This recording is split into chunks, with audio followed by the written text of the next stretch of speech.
Beleza. Bom, aí eu acho que a gente tem muito pano para manga, na real, porque a inteligência artificial abre várias portas, né? Mais outro ponto que eu levantei aqui, vou chutar para vocês, depois vocês vão acrescentando aí que vocês mapearam também. Eu acho que eu vou mudar a ordem aqui. Eu vou citar dentro disso porque tem a ver com a inteligência também artificial, pode estar linkado, que é traqueamento. Que traqueamento hoje, aqui entra naquele aspecto que eu comentei lá no início de necessidade. Hoje a gente tem uma necessidade, não necessariamente será inovação, mas é uma necessidade de um traqueamento e uma atribuição mais qualificada, mais precisa. E também, em paralelo a isso, tem as políticas e as tentativas aí das plataformas de cada vez fazerem mais promessas de privacidade para o usuário. Que a gente sabe, a gente que lida com Pixel, com API, com toda essa função, com o aplicativo aí que o Júlio está utilizando, que ele consegue saber até a navegação, onde é que o cara clicou, quanto tempo ele foi em cada coisa. Cara, com esse nível de detalhamento, assim, privacidade é quase que impossível existir online hoje, né? Mas eu queria ouvir a opinião de vocês. O que vocês consideram de tendência ou não nessa questão de traqueamento, de análise de dados, de análise de comportamento do usuário, seja no site, seja no WhatsApp, enfim, seja na base aí do negócio e em toda a estrutura? Cara, falando de traqueamento, a tendência já é uma realidade, já foi tendência 2023, com o estouro ali da pandemia, muita gente navegando na internet, muita compra, o mercado movimentando, o mercado se atualizando cada vez mais. E para 2024, acho que vem com mais força a parte do traqueamento e analytics, que são a análise de dados, porque hoje tudo que a gente acessa está captando nossos dados, nossas informações, Exato. tudo. E quanto mais traqueamento quanto mais dados a gente conseguir coletar, mais a gente conseguir entender o comportamento do usuário dentro da plataforma, mais a gente conseguir ter as informações na nossa mão, a gente vai tomar cada vez mais decisões assertivas, cada vez a gente vai conseguir otimizar mais os processos dentro de cada negócio e cada vez a gente vai conseguir atingir melhor o público ali que a gente está querendo captar ou vender. Então, o traqueamento eu acho que vem muito forte para 2024. Deveria ser também, depois do setor comercial, talvez a prioridade para os negócios, porque é ali que tu vai conseguir pegar os dados, até para que tu consiga estruturar a tua empresa em cima de dados. Porque hoje, se tu não consegue coletar dados, tu vive fazendo as coisas no achismo. Então, o traqueamento ali, inclusive, agora vem testando uma ferramenta que a gente consegue gravar. A gente está fazendo o teste numa página, a gente consegue gravar até aonde que a pessoa está navegando, qual que é o clique que ela está fazendo, a média de tempo que ela fica, o scroll da página, se ela está rolando até a página, o momento final ali ou não, para que a gente consiga entender cada vez mais o comportamento ali. E o traqueamento é o que vai colocar na tua frente os números que tu precisa para ter a tomada de decisão. Porque se tu não conseguir captar todos os dados hoje que tu precisa dentro do teu negócio, do produto que tu vende, do serviço que tu presta, tu dificilmente vai conseguir tomar uma decisão assertiva dentro do teu negócio, ou tu vai patinar muito até acertar a mão ali. Então, a tendência com o traqueamento em 2024, acredito que seja muito forte e muito necessária para que tu consiga ter mais clareza na hora de tomar a tua decisão. Um exemplo disso, eu acho que a gente sabe que tem galera que roda mais tempo aí, ou roda grana maior, que isso não é nenhuma novidade, já aplica isso no negócio. Mas eu vejo, assim, principalmente para negócio local, para prestação de serviço, que é a grande maioria aí, empresas menores, que muitas vezes ela não se dá conta desse nível de detalhamento que a gente pode ter no traqueamento. Porque tu imagina tu ter um site lá que tu joga tráfego, sei lá, tu reforma aí sofá, tá? Tu faz reforma de sofá. E tu tem uma página onde a pessoa vai chegar lá para ver os sofás que já reformou e tudo mais, e aí te chamar para fazer um orçamento, ver os modelos e tudo mais, tecido, as opções.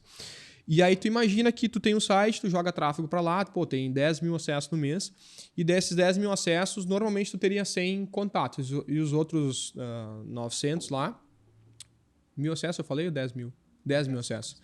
As outras 990 pessoas e acessos que tu teve lá, se forem usuários, né, se perdem. Tu não sabe o que aconteceu com essa pessoa. Daí tem campanha de remarketing, tem outras estratégias que a gente utiliza, mas tu não sabe o que aconteceu com ela, por que ela não clicou no teu site, por que ela não fez alguma coisa. Agora imagina essa mesma página, esse mesmo número aí, e tu tendo essa ferramenta lá dentro do teu site, que o Júlio pode citar o nome, inclusive, vou deixar a galera aí pesquisar, que tu vai saber o que a pessoa clicou lá dentro, se ela clicou, qual o modelo de sofá que ela olhou, quanto tempo ela ficou olhando aquele modelo de sofá ou não, se ela leu as informações, se ela leu a ficha técnica, se ela leu, enfim, outras informações lá dentro. Até o mapa de calor. O mapa de calor, tu vai saber, e tu vai estar vendo, tu vai estar exatamente vendo o que a pessoa fez. A ferramenta grava o que a pessoa fez dentro do teu site. Cara, olha o nível de detalhamento que tu vai ter de dados aí desse usuário. Então, aí tu deixa de sair de 9 mil e poucos ali acessos que tu não sabia o motivo da saída, tu só tinha no Analytics lá daqui a pouco tempo, né? O tempo de sessão, a taxa de rejeição, os links, e agora tu vai ter todo o comportamento dela dentro do teu site. Então, para análise de dados, para ver estratégias, de repente aqui o problema é o botão, eu vi um monte de gente clicando lá no botão e o botão dava problema, ou eu vi um monte de gente abrindo no mobile e no mobile o botão ficava cortado, ou seja lá o que for o problema que for. Assim, o nível de detalhamento é muito maior, né? E considerando esse nível de detalhamento que a gente tem, inclusive já vou deixar o nome da ferramenta, senão eu esqueço, que é uma ferramenta da Microsoft, é Microsoft Clarity. Eu não sei se é assim a pronúncia, porque ela... Clarify. Eu não sei a pronúncia, tá? Mas Beleza. ela consegue te dar até o mapa de calor ali. Então, tu consegue olhar tudo, tu vai conseguir ver a quantidade de clique, aonde as pessoas estão clicando, se estão scrollando, aonde que elas estão parando. E isso vai te trazer dados suficientes justamente para te poder analisar isso.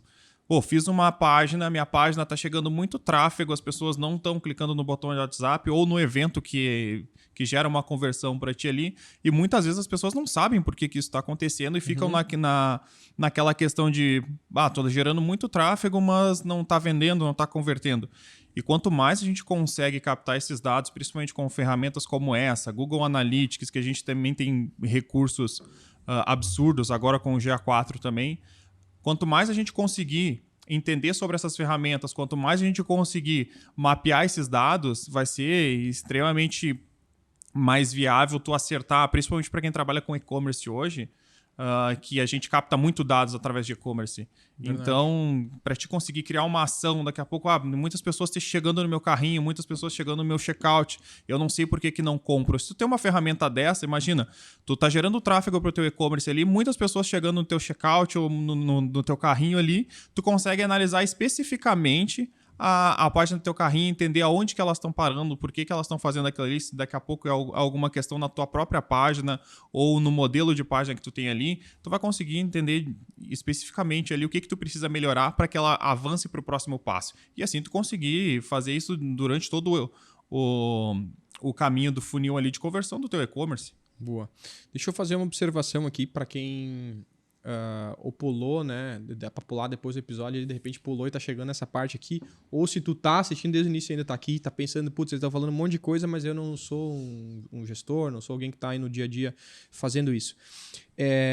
O meu principal objetivo aqui no podcast é justamente tornar esse conhecimento, né, essas técnicas acessíveis pro dono do negócio, para ti que é empresário, para ti que é empreendedor. É óbvio que a gente pega aqui galera do digital, profissionais de marketing, profissionais de tráfego e outras pessoas também, mas isso não pode estar, essas técnicas que a gente está citando aqui, essas ferramentas, elas não podem estar só na mão do profissional que está te atendendo. Essas ferramentas precisam estar no teu radar também. Então, tu precisa entender essas ferramentas, daqui a pouco utilizar, olhar esses dados aí, esses recursos, olhar o mapa de calor do cara dentro do teu site, porque aí tu não fica na mão de alguém que está fazendo uma análise fria lá do outro lado e dizendo que tu tem que fazer isso aqui porque tu tem que fazer isso aqui, sabe?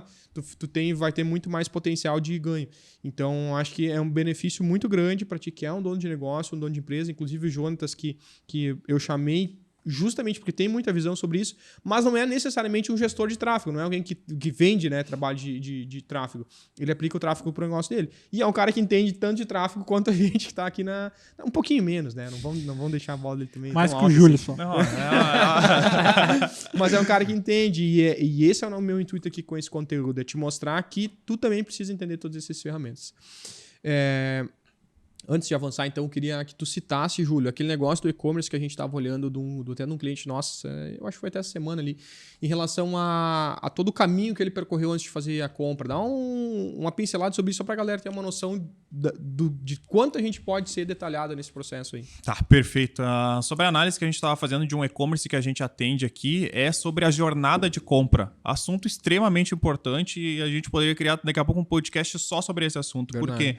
Porque um dos principais pontos que o dono de negócio precisa entender é que talvez ele não entenda isso teoricamente, mas todo cliente tem um caminho de compra. E ele precisa entender qual que é o dele. E nesse e-commerce a gente estava olhando todo o caminho de compra dentro de um funil geral de aquisição, que a gente trabalha com um produto de ticket um pouco maior e a gente tem um tempo de maturação até a venda um pouco maior também. E o que acontece? A gente conseguiu ver dentro do Google Analytics que esse lead estava chegando, visitando o site, mas ele não comprava. Porém, ele fazia a pesquisa dentro do Google novamente de forma orgânica, ia até a rede social lá, verificar a rede social, verificar a empresa, verificar até mais produtos lá.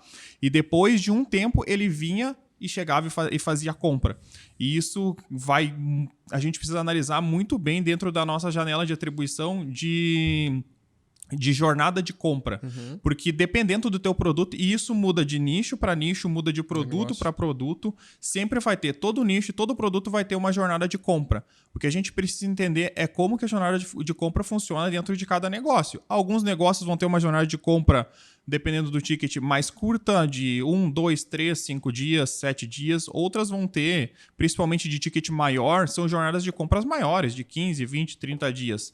Ninguém compra uma bicicleta no mesmo tempo que escolhe comprar um imóvel, por exemplo. A jornada de compra é totalmente diferente. Por isso que essas ferramentas e o traqueamento é extremamente importante, porque a gente conseguiu entender dentro desse e-commerce, no detalhe, qual que era a jornada de compra. E aí, dessa forma, a gente consegue entender o que a gente precisa fazer de ação para trabalhar dentro dessa jornada de compra, cada vez mais a conscientização e o nível de convencimento para aquele lead chegar e vir a converter, a fazer aquela compra. Boa. Então, por isso que é extremamente importante a gente ter esse mapeamento dentro das ferramentas. E um ponto a mais, o que é importante, o dono de negócio ele não precisa dominar a ferramenta, mas ele precisa saber o que olhar para poder cobrar quem está fazendo o trabalho para ele, justamente para que ele não tenha daqui a pouco uma pessoa lá do outro lado que não tem tanta experiência, que vai acabar não conseguindo gerar esses dados para ele da forma que precisa, e aí como ele talvez possa não entender nada, também não vai saber o que cobrar. Então é extremamente importante que o dono de negócio também entenda isso e tenha pelo menos um conhecimento básico para saber como cobrar e o que cobrar da pessoa que estiver fazendo esse trabalho. Legal. A gente até citando o caso ainda do e-commerce ali, a gente teve alguns processos, algumas vendas que aconteceram ali, não vou lembrar o número exato, mas tu comentou que a pessoa chegou a ter tipo mais de 20 eventos de... Sim, a gente teve uma das conversões que a gente teve, uma das vendas que a gente teve um período de jornada de 26 dias. 26 dias. E foram 8 pontos de contato. Isso. Entre anúncio, pesquisa orgânica no Google, rede social, até o momento de compra desse lead. É isso. E daí quando a gente olha para a jornada, a gente pensa, o cara me viu, descobriu, gostou, conectou, a gente monta ela linear. Cara, aqui foi assim, uma montanha-russa, ele voltou. E aí entra um ponto muito importante, que é que o dono de negócio precisa entender que o funil de aquisição, ele não está só dentro do tráfego ou só dentro do conteúdo orgânico que ele fala. Um funil de aquisição bem montado, efetivo, ele vai englobar ali, ele vai pegar todos os pontos de aquisição. Multicanais, né? Multicanais, porque não é só fazendo o tráfego que ele vai trazer o cliente, o cara vai chegar, vai ver o anúncio e vai comprar. Não.